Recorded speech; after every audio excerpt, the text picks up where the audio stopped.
Deus é um nome assim que pode significar muita coisa, né? E mesmo quando você vai para a religião, vamos dizer assim, o cristianismo, você tem diferentes visões sobre quem Deus é.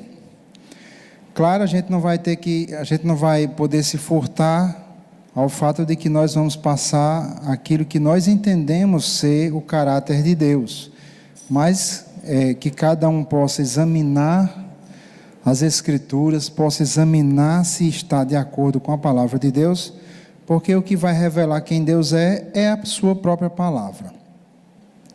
E qual a motivação da gente conhecer a Deus? Qual a motivação da gente conhecer o caráter de Deus? A motivação é bem simples. Nós precisamos ser imitadores de Deus como filhos amados. Está escrito no livro de Efésios, capítulo 5, versículo 1. No livro de Gênesis, quando Deus criou o homem, ele diz: façamos o homem à nossa imagem, conforme a nossa semelhança. Então, essa palavra imagem é a mesma palavra usada para imagens de escultura, onde uma imagem tentava representar ali uma entidade espiritual, um Deus. Por que Deus proibia veementemente a idolatria, né? a produção de imagens de escultura com o fim de serem adoradas?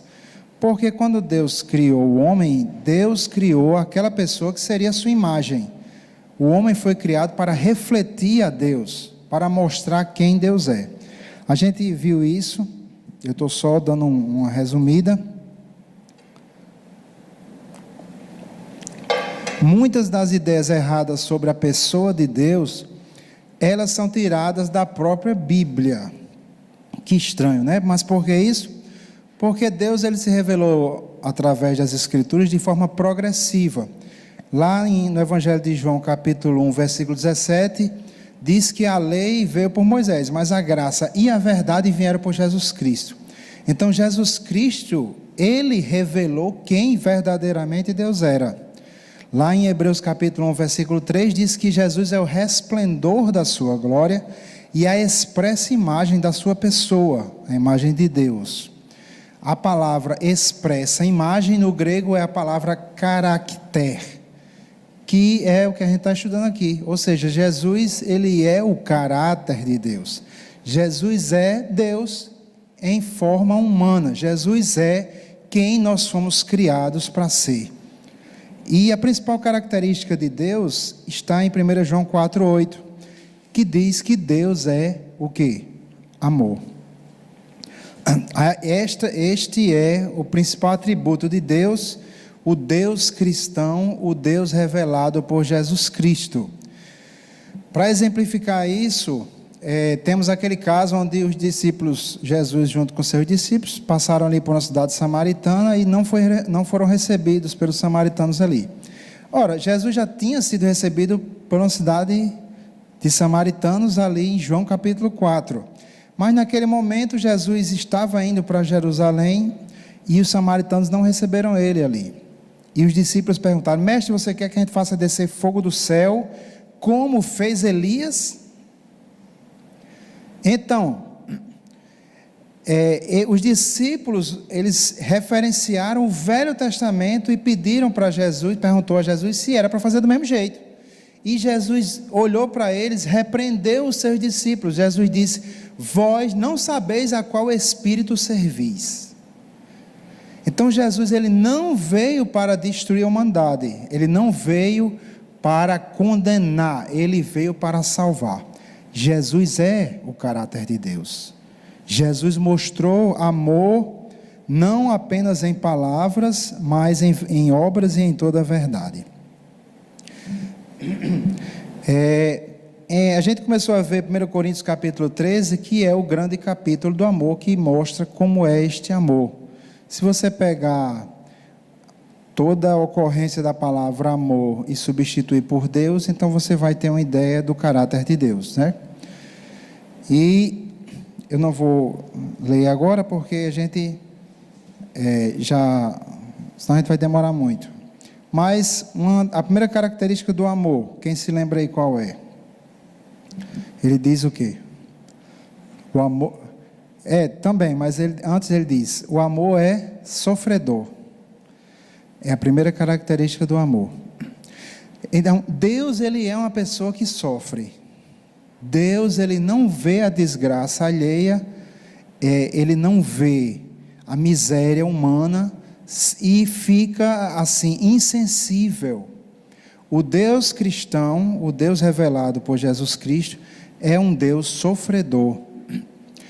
A palavra de Deus diz, vivo eu, diz o Senhor, que eu não tenho prazer na morte do ímpio. Ora, se Deus não tem prazer na morte de uma pessoa pecadora, uma pessoa ímpia, uma pessoa malvada, Deus não tem prazer na morte do ímpio. Mas quem ele se converta e vive. Então você começa a ver que se muitas pessoas dizem que tudo que acontece no mundo ao seu redor é porque Deus quis, mas isso não está de acordo com a natureza de Deus, não está de acordo com o que está escrito na palavra de Deus. A palavra de Deus diz, por exemplo, pensamentos de bem e não de mal tenho para ti. Os pensamentos, a vontade de Deus para nossas vidas e para a humanidade são pensamentos de bem e não de mal. Então você não precisa ser muito inteligente para olhar o mundo ao nosso redor e ver o seguinte, se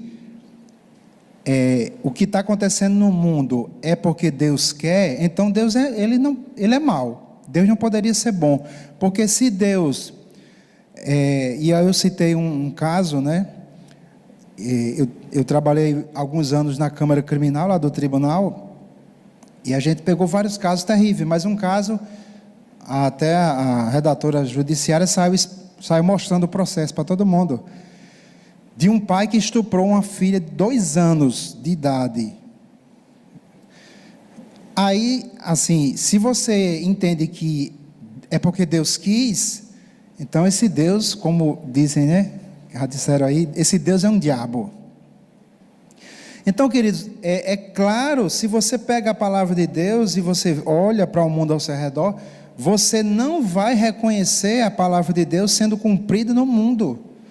Na verdade, quando Jesus ensinou o Pai Nosso, ele disse, seja feita a tua vontade aqui na terra, como ela é feita no céu.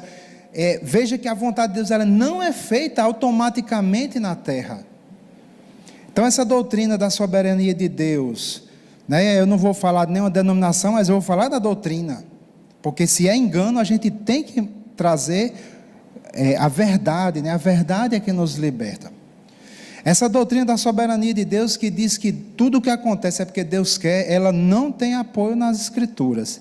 E se ela é verdade, então muitas das pessoas que são inimigas do cristianismo, elas estão certas. Mas nós que tivemos um encontro com Jesus, nós sabemos que o Deus da palavra, né, o Deus da Bíblia, ele é o Deus verdadeiro.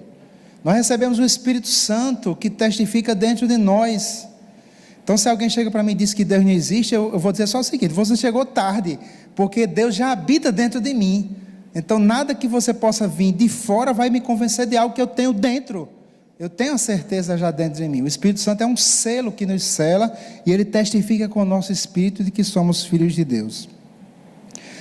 Muito bem, então o amor ele é sofredor. Deus ele não se alegra com o que acontece no mundo, a morte, roubo, destruição. Mas, incrivelmente, muitas vezes os próprios cristãos, eles transmitem a ideia de um Deus assim. E eu já vi muitas vezes isso, aí eu falo claramente, isso não é um problema de uma denominação ou de um segmento, é de toda a igreja do Senhor. Toda a igreja do Senhor, você vai ver essa doutrina embutida nas pregações, nos aconselhamentos das pessoas. Por quê? Porque ela joga toda a responsabilidade para Deus. Se alguém morre ou vive, foi Deus. Se alguém é curado e outro fica doente e morre doente, é porque Deus quis. Se alguém vai para o céu ou vai para o inferno, é porque Deus quis. Então você tira completamente a responsabilidade de você, joga para Deus. Só que aí não bate com o que a Bíblia diz. Aí temos um problema, né? Então o objetivo dessa instrução é a gente ver na palavra por que é que as coisas ruins acontecem. Por que é que Deus não age? É porque Ele não quer agir? Ou será que tem outra coisa, né? Será que alguém foi para o céu, o outro foi para o inferno? É porque Deus determinou. Foi curado ou permaneceu doente? É porque Deus quis. Não, a Bíblia diz: Deus não faz acepção de pessoas. Romanos capítulo 2. Deus não faz acepção de pessoas. Então, do jeito que Deus trataria Camila, tem que tratar a Oriana, porque senão Ele estaria fazendo acepção de pessoas. Tiago 4,17 diz: todo aquele que sabendo fazer o bem não faz, comete pecado. Eu digo a vocês, Deus sabe fazer o bem? Eu pergunto, sim ou não? Deus sabe salvar? Sabe. Deus sabe curar alguém? Sabe. Mas se Ele não fizesse aquilo, sabe fazer, Ele sabe curar Camila. Ele tem poder para curar, mas Ele deliberadamente não faz. Ora, o próprio Deus estaria cometendo pecado, e isso não é possível. Porque pecado é exatamente você ir contra Deus, contra a natureza de Deus, é você ir contra a palavra de Deus, e Deus não pode ir contra a palavra dEle. E aí nós já começamos a entender por que essas coisas acontecem. Porque Deus não pode ir contra a palavra dEle. Quando Deus criou o homem lá em Gênesis 1:26, Ele diz: façamos o homem à nossa imagem, conforme a nossa semelhança. E aí Deus disse a grande verdade que muitos não entendem: domine ele sobre os peixes do mar, os animais terrestres, aves, etc. Ao homem foi entregue o domínio sobre a terra. Até o pastor Tasso pregou sobre isso, né? É uma grande verdade que devia fazer todos nós tremerem. Deus respeita a sua decisão. Por que, irmãos, ele respeita? Por que que Deus, o Deus soberano, Ele é todo poderoso, mas por que que Ele fez isso? Ele escolheu se limitar. Não fomos nós que dissemos: olha, eu que vou fazer o que é que eu quiser aqui, viu Deus? Aqui quem manda sou eu no pedaço, você não mexe aqui. Não fomos nós que fizemos isso. O próprio Deus, quando escolheu o homem, disse: domine ele. Deus entregou ao homem o domínio. E o que significa dominar sobre alguma coisa? Sei lá, eu tenho um tablet, é meu, eu domino sobre ele, então eu instalo os aplicativos que eu quiser, desde que estejam disponíveis, né? Eu boto a tela que eu quiser. O que é dominar? É fazer a minha vontade. Então, naquela ministração que está na internet, então eu vou citar do pastor Tassos, do livro de Juízes. O povo escolheu: eu quero um rei humano. Deus disse: não era o melhor para eles, mas eu vou fazer. Vocês não pediram? E Deus ali atendeu temporariamente até que Ele mandasse o rei que Ele preparou, Jesus, o rei. Então, queridos,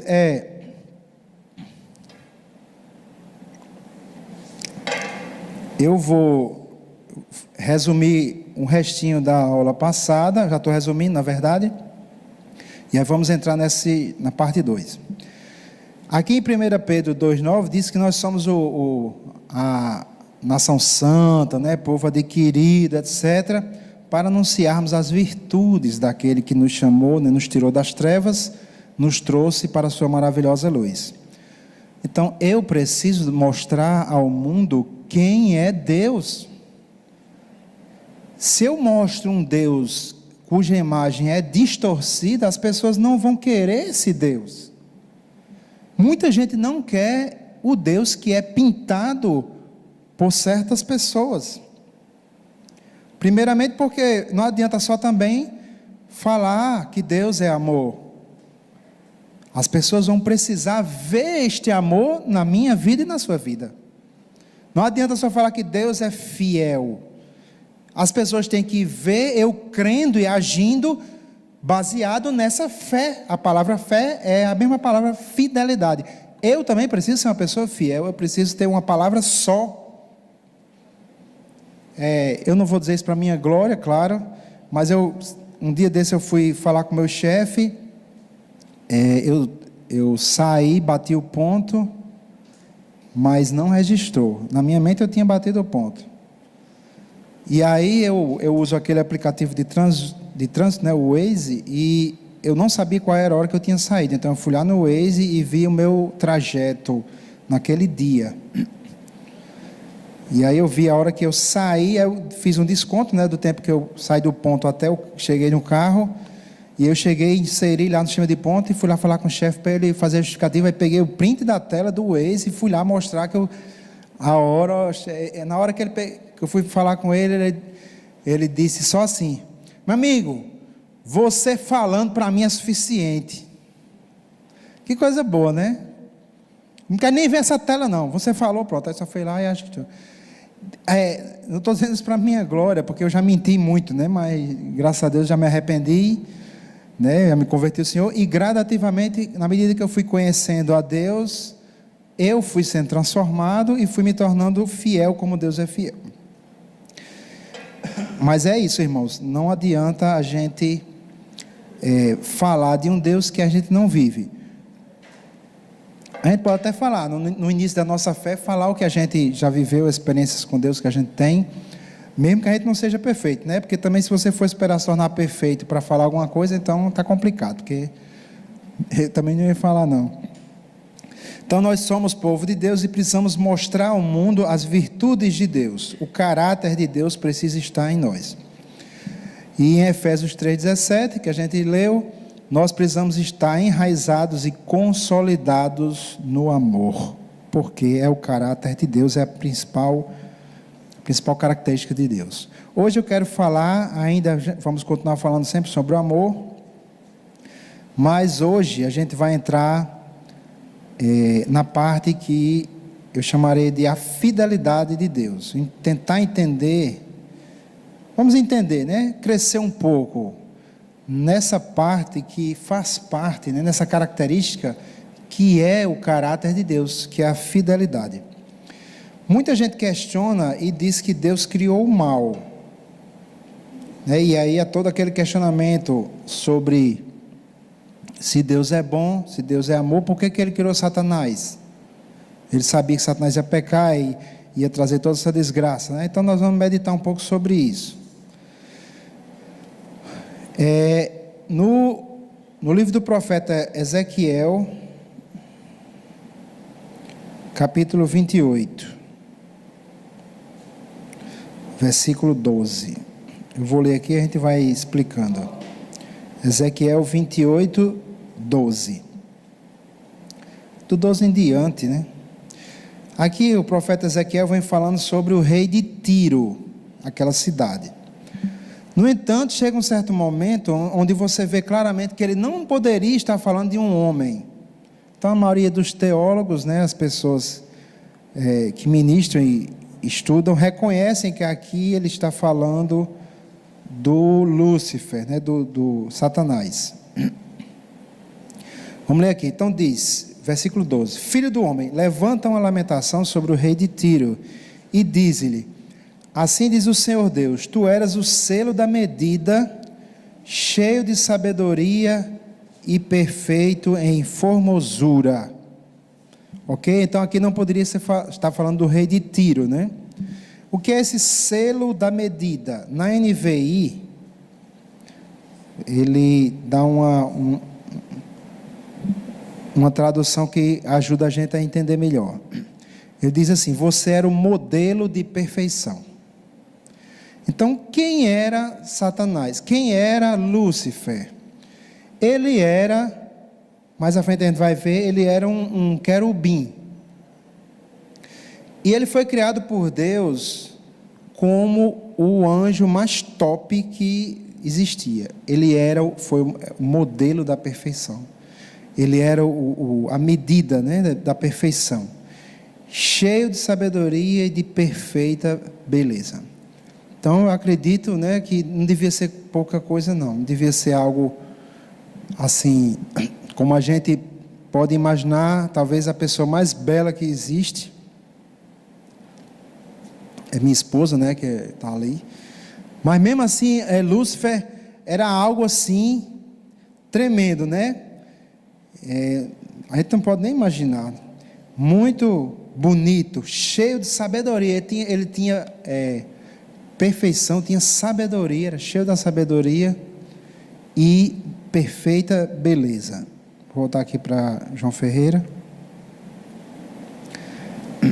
Agora, olhe só o que diz no versículo 13.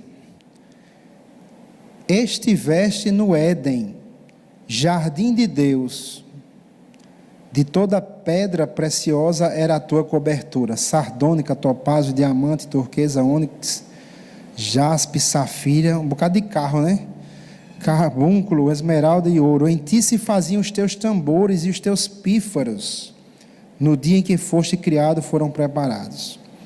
Olha só, interessante, a Bíblia diz que ele estava no jardim de Deus, antes do pecado, porque ele começa a falar que a beleza dele era como se ele tivesse, né, assim, não sei como é espiritualmente, no reino espiritual ali, mas assim, ele compara a vestes, coberturas de pedras preciosas, deve ser algo tremendo, lindo.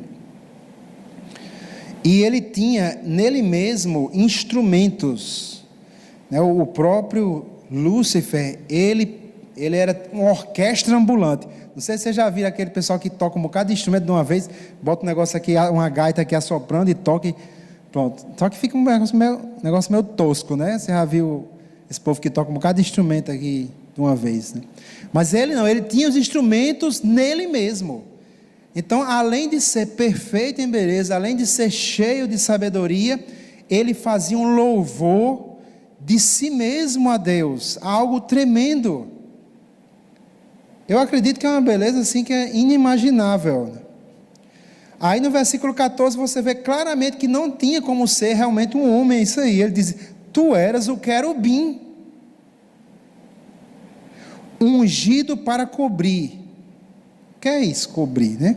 A palavra hebraica original significa cobrir no sentido de proteger. Tanto é que na NVI ele traduz como querubim guardião. Tu eras o querubim. Então esse anjo, ele foi criado por Deus como o top dos tops, e ele foi colocado, ele foi ungido para proteger, para cobrir, e te estabeleci no Monte Santo de Deus. Estavas no meio das pedras afogueadas, andavas. E Deus colocou este anjo top no jardim do Éden. Este anjo tão top, ele foi colocado no jardim do Éden, por quê? Para que foram criados os anjos, irmãos? E aí nós vamos lá para o livro de Hebreus, no capítulo 1, eu vou mostrar a você por que Deus colocou esse mega hiper querubim, anjo aí, top no jardim. Aqui em Hebreus 1,14 explica para que foram os anjos criados. Ele diz assim, Hebreus 1,14: não são porventura todos eles, ele está falando dos anjos, certo? Se você lê os versículos anteriores, diz assim: não são porventura todos eles espíritos ministradores. Então os anjos são o quê?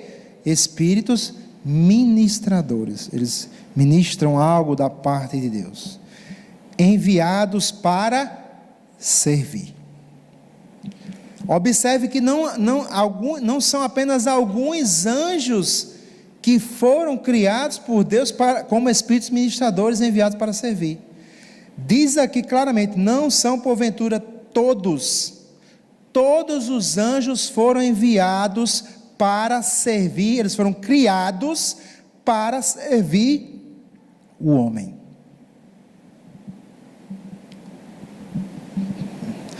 Inclusive a Bíblia diz que nós haveremos de julgar os anjos, né? Ocorre que quando Satanás, que não era Satanás ainda, né? Era Lúcifer, ele percebeu, ele compreendeu que ele, um espírito daquele nível, daquela categoria, né? Havia sido ungido e separado simplesmente para servir Adão. Aí nós vamos para Isaías capítulo 14. Isaías 14, versículo 13 e 14. Olha o que aconteceu, vou ler do 12, certo? Diz: como caíste desde o céu, ó Lúcifer, filho da alva, como foste cortado por terra, tu que debilitavas as nações. E tu dizias no teu coração: eu subirei ao céu acima das estrelas de Deus, exaltarei o meu trono, e no monte da congregação me assentarei aos lados do norte. Na linguagem profética, estrelas representam nós, os justos. Está lá em Daniel capítulo 12. Então, Lúcifer, desejou subir acima das estrelas. Ele não se contentou em ficar onde Deus o havia estabelecido para ficar.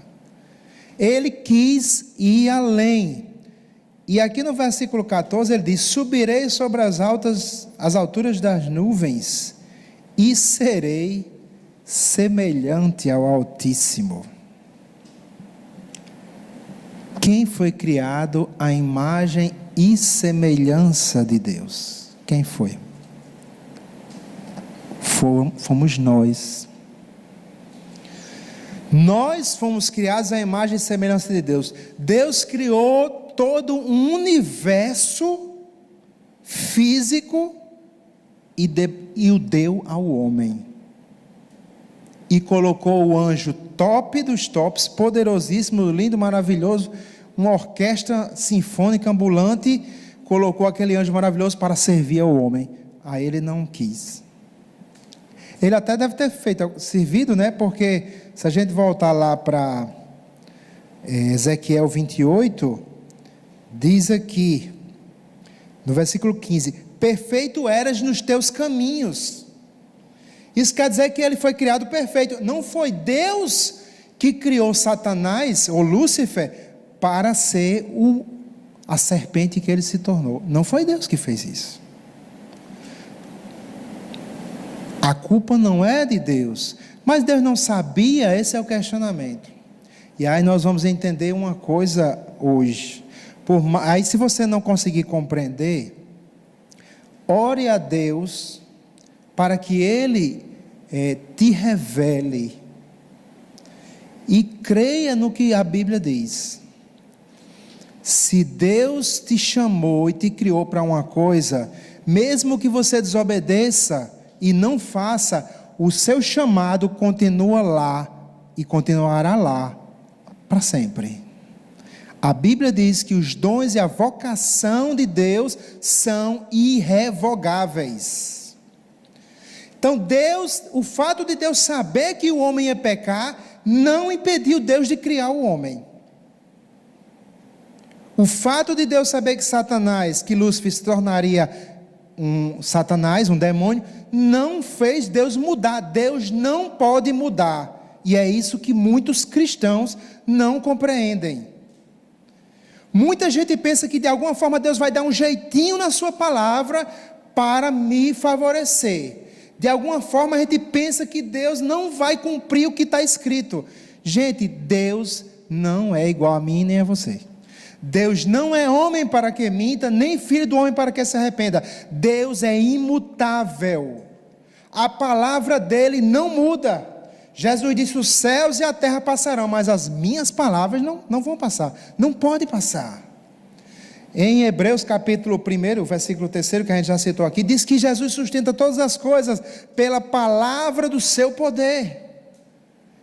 Todo o universo espiritual e material é sustentado pela palavra. Então a palavra de Deus, ela não pode mudar. Deus não muda, gente. E aí a gente tem que entender isso. Faça você entender. Faça você entender isso. Que Deus não pode mudar, uma vez que a palavra de Deus sai da boca de Deus, se torna uma lei eterna. Isso é caráter de Deus, fidelidade. Jesus disse: todo aquele que ouvir as minhas palavras e cumpri-las será como aquele homem prudente que edificou a sua casa sobre a rocha. A palavra de Deus, ela é imutável, a palavra de Deus, ela é eterna, a palavra de Deus, ela é o próprio Deus. Então, quando Deus deu a sua palavra para criar Lúcifer e todos os anjos, Ele não vai voltar atrás. Quando Deus disse ao homem: domine ele sobre os peixes do mar, os animais da terra, etc., Deus não podia voltar atrás, e Lúcifer sabia disso. Lúcifer sabia que ainda que Adão pecasse, Deus não ia tirar o domínio de Adão. Satanás, ele foi o príncipe desse mundo espiritual, mas veja que Satanás precisa de pessoas para agir.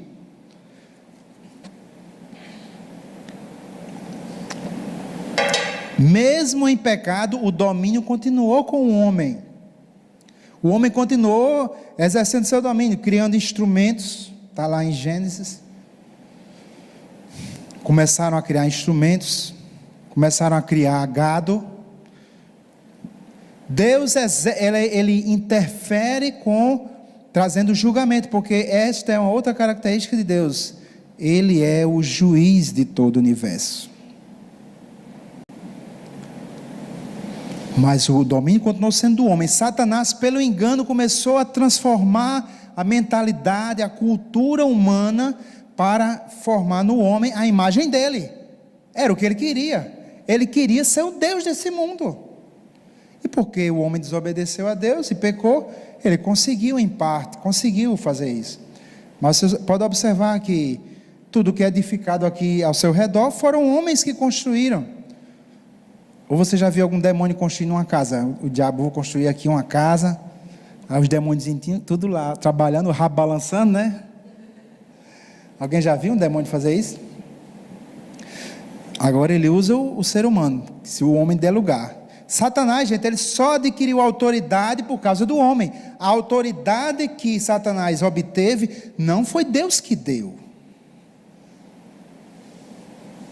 Foi o homem que deu. Onde é que está escrito isso? Gênesis capítulo 3.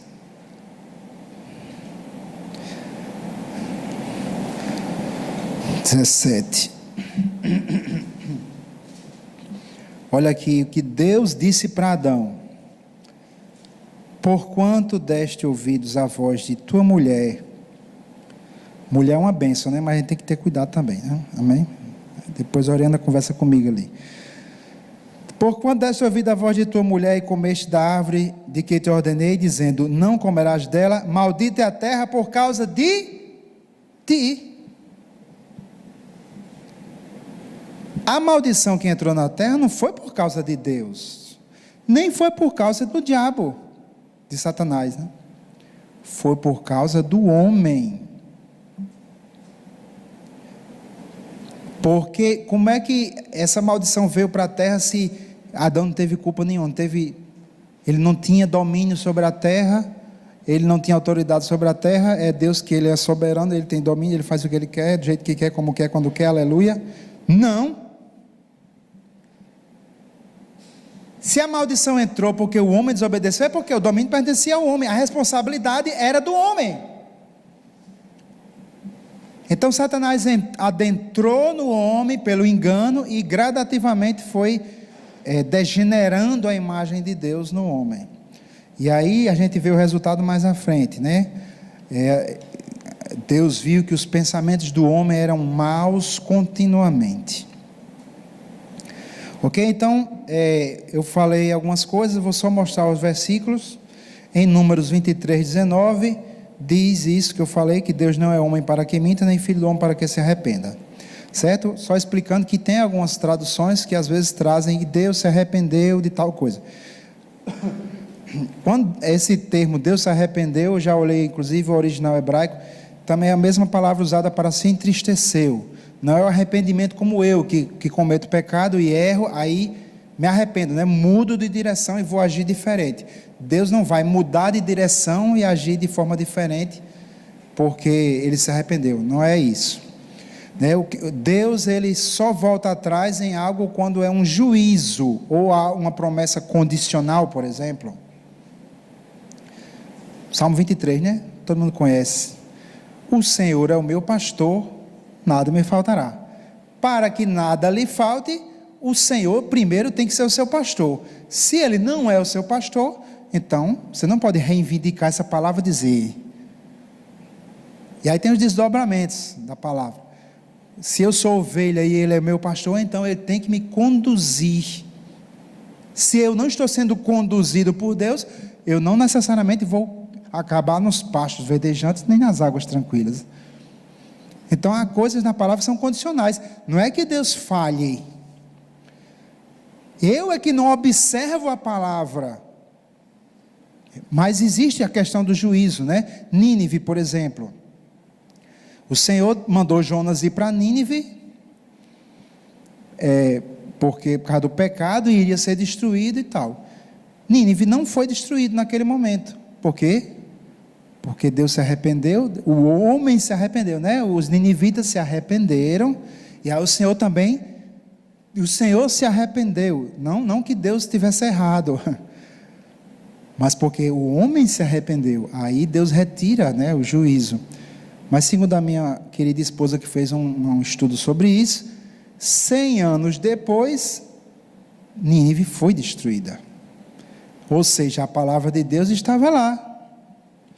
Se o povo mantivesse aquilo, né, andar em contrição, arrependimento, Nínive não teria sido destruída. O povo voltou a pecar, eu acredito que Deus levantou outras pessoas para advertir, avisar aos ninivitas, não houve arrependimento. 100 anos depois, Nínive foi destruída.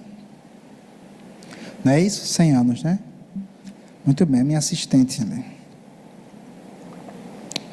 Então, queridos, 2 Timóteo 2,13, diz assim: se formos infiéis, Ele permanece fiel, não pode negar-se a si mesmo. Ok? O homem foi infiel, mas Deus permaneceu fiel. Fiel ao quê? A palavra dele. Ele tinha dito a Adão: se você comer da árvore do conhecimento do bem e do mal, ou seja, se você aceitar outro espírito, outra fonte de conhecimento que não seja eu, né? Porque é uma árvore de conhecimento, não é banana nem maçã, é uma árvore de conhecimento. Então Deus avisou o homem e o homem desobedeceu. Eu não vou entrar aqui nas interpretações aí do que era, mas depois, se quiser perguntar, offline, certo? Offline. Amados, agora vamos falar sobre a misericórdia e o amor de Deus. Deus é um Deus santo, né? E muita gente diz: olha, Deus é um Deus santo, Ele não tolera o pecador, Ele não tolera o pecado, né? E é verdade, Deus é um Deus santo. Mas vamos observar aqui em Gênesis capítulo 4, versículo 3 e 4. Nós vamos ver que mesmo após o pecado, Deus continuou interagindo com o homem. Deus continuou tentando impedir o homem de se depravar completamente.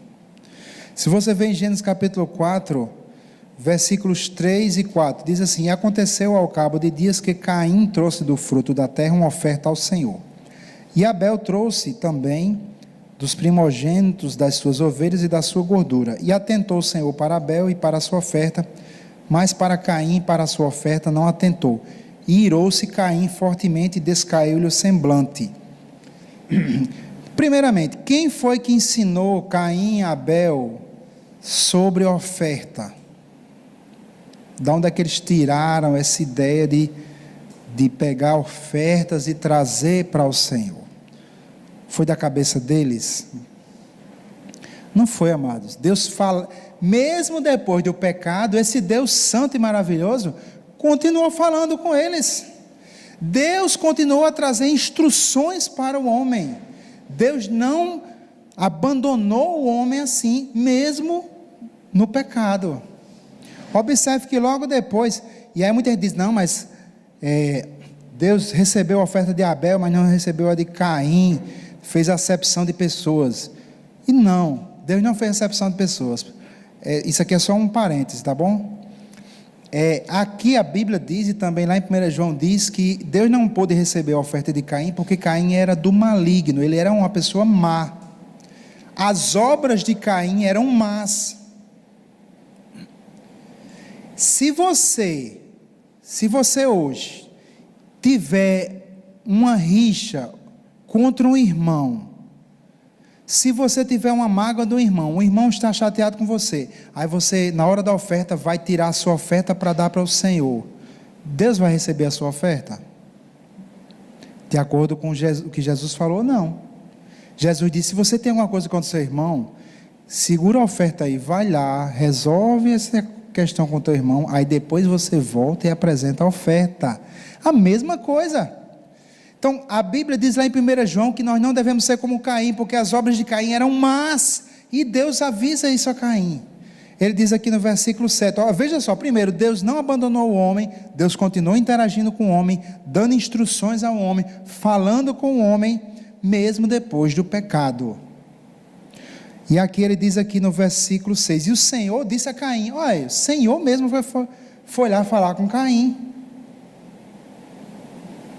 Né? Muita gente tem essa ideia, Deus é santo, né? Não foi o Senhor que se afastou do homem, sempre foi o homem que se afastou de Deus, sempre foi.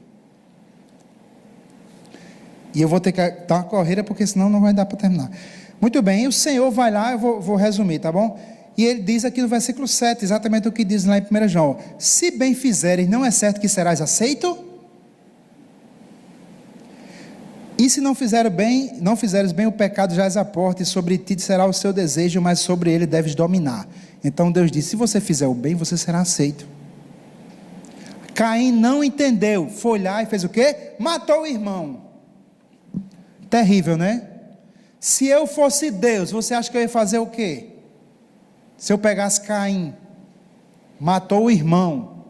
Se você fosse Deus, Raíssa, você pega, Caim matou Abel, deve ter sido apedrado ou apaulado, não foi uma coisa boa não, derramou muito sangue, Deus disse, o sangue do teu irmão está clamando desde a terra, o que é que você fazia?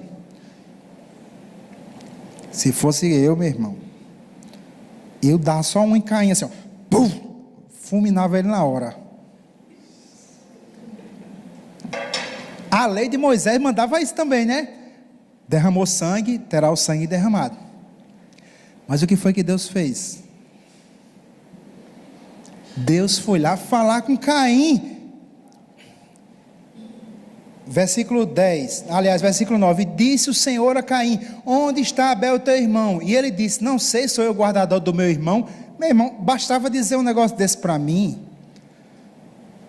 e eu só fazia, caba, safado, dava-lhe uma, o cara matou o irmão, e foi ser grosso, rude com o próprio Senhor, e Deus agiu com Caim, com a sua natureza, Deus foi misericordioso com Caim. Isso não significa que Deus estava aprovando o homicídio do irmão, mas veja, irmãos, que Deus não trata o homem, Deus não tratou o homem com o rigor que o pecado merece. Deus, inclusive, quando Caim, Deus diz, o que fizeste? A voz do sangue do teu irmão clama a mim desde a terra. Agora maldito és tu desde a terra. a maldição que veio sobre Caim porque ele matou o irmão, não foi culpa de Deus, foi uma consequência do pecado dele. Ele diz: maldito és tu desde a terra. Quando Deus criou a terra com uma lei chamada lei da semeadura, que diz: tudo que o homem semear, isso também colherá. Isso vale para plantas, vale para animais, vale para seres humanos e vale para as suas ações, vale para as suas palavras. Tudo que você semeia volta para você multiplicado. Caim tinha acabado de assassinar o irmão dele. Ele colheria maldição da terra. Não era Deus que iria: eu te amaldiçoo, Caim. Não. A lei da semeadura já foi estabelecida, ela está criada na terra. E muita gente, é isso que eu digo, Deus é fiel, irmãos. Aquilo que Deus criou, Ele criou a lei da semeadura, e aquilo que saiu da boca de Deus se tornou lei, e nem o próprio Deus vai mudar o que Ele falou.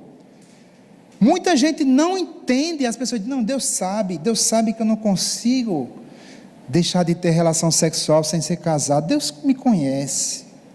Deus sabe que eu não consigo parar de mentir, pastor. Deus sabe, mas Ele não vai poder impedir você de colher as consequências do seu pecado. É porque Deus é mau? Quando Deus ordenou a criação do universo, Ele criou a lei da gravidade, não criou? Se você achar que Deus me ama, né? Vou subir em cima do edifício mais alto de Natal, gritar aleluia e cair, que Deus vai me guardar, porque Ele me ama, Ele não vai respeitar a lei da gravidade. Vai fazer isso para você ver que você vai. Não, vocês estão rindo, mas o diabo fez isso com Jesus. Ele pegou Jesus, botou em cima do pináculo do templo e disse: pula daí. E Jesus disse: não tentarás o Senhor teu Deus. Ele fez isso com Jesus. Então, do mesmo jeito que Deus não vai quebrar a lei da gravidade porque você acha que Ele tem que quebrar, Ele também não vai quebrar a lei da semeadura porque você acha que pode continuar pecando, e Ele não vai fazer nada. Isso não existe, gente. Deus não pode mudar. O que Ele falou vai acontecer. A palavra de Deus é uma lei. E Ele não é culpado, a gente não pode responsabilizar Deus, porque Ele disse alguma coisa, mandou a sua palavra, a palavra de Deus é uma lei, aí a gente quebra a palavra, e aí a culpa é de Deus. Não.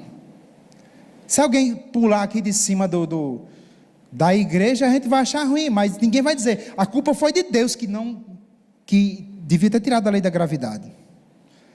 As pessoas não vão dizer isso, né? Mas a pessoa desobedece a palavra em muitas coisas, aí acontecem as coisas, as pessoas: que desse Deus de você? Você não é evangélico?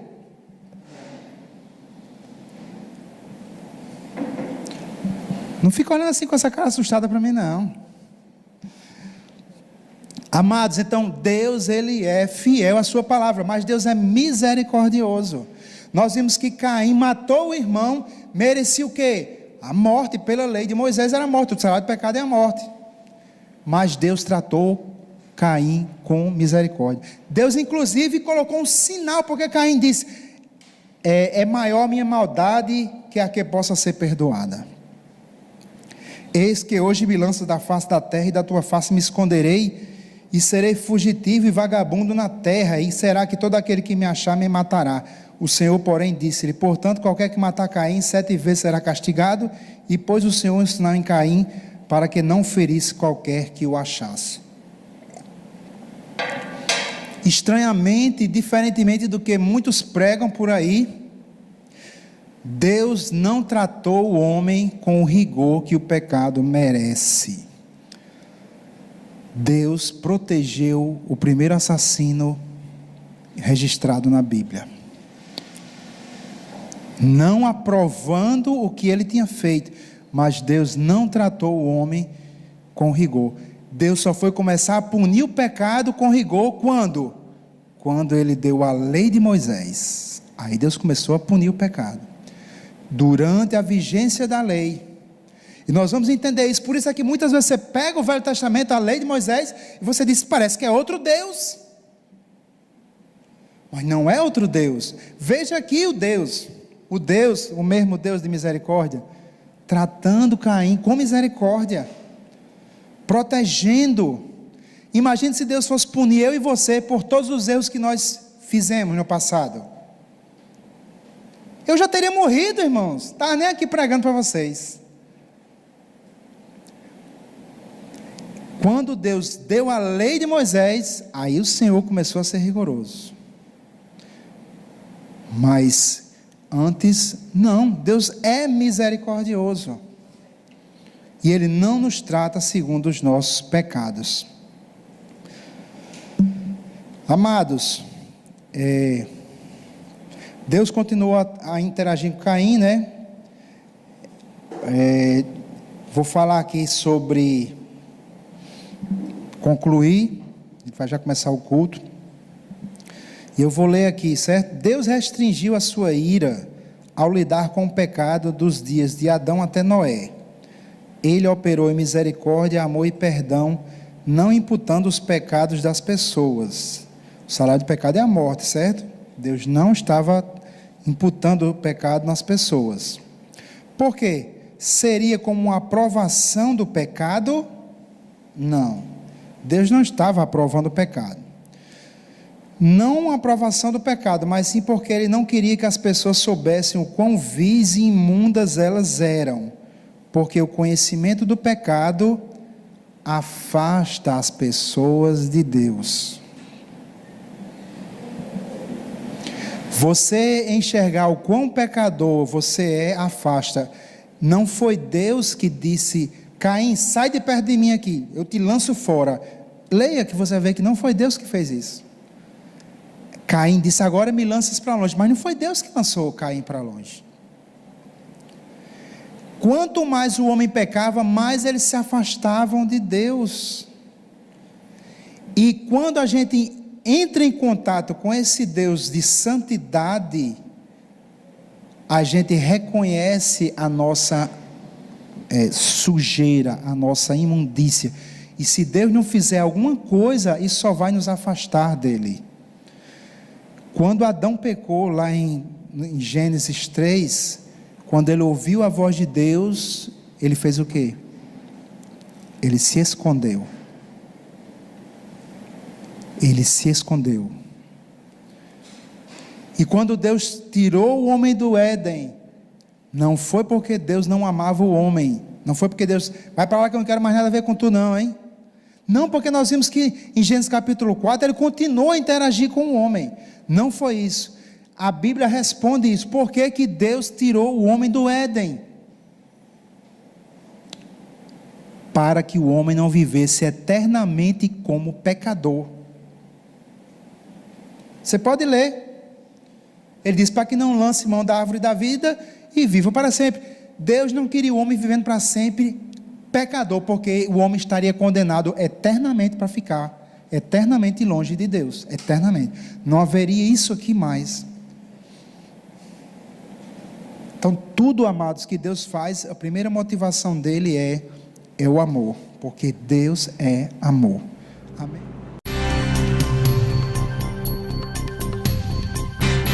Essa foi uma produção do Ministério Internacional Defesa da Fé, um ministério comprometido em amar as pessoas, abraçar a verdade e glorificar a Deus.